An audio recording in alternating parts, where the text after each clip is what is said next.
Many times a patient might tell me that they exercise quite a fair bit, they walk a lot at work, to and from work, but when you actually measure how much they exercise, they're actually coming in as very sedentary.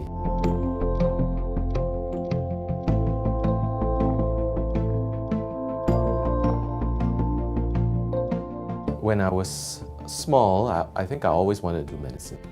I think the other thing I wanted to be was a soldier. I like to play tennis, so definitely I was into sports. I still run quite a fair bit. I also enjoy reading a lot, preferably novels or fiction books. I have 4 children. They fortunately are taking up most of my other spare time.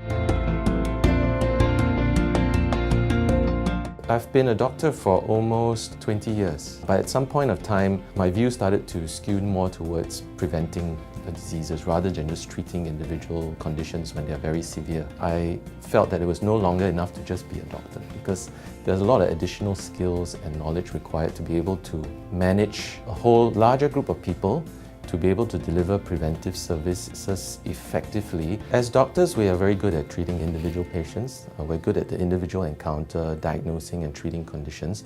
But what we lack a little bit is on the behavioral side of it.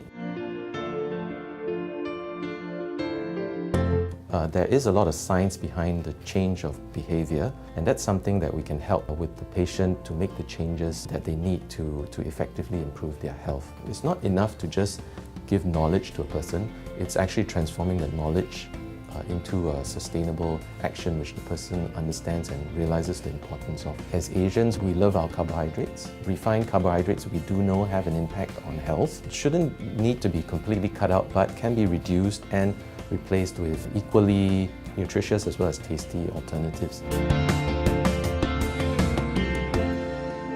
The Society was started mainly to bring about greater awareness, employing lifestyle medicine to help with traditional medicine. We wanted to also give an opportunity for people who are like-minded to come together to share in terms of the knowledge as well as experience. It's open to anybody, whether they are in the health profession or whether they're just striving to improve their health, because there's a lot of health misinformation as well out there.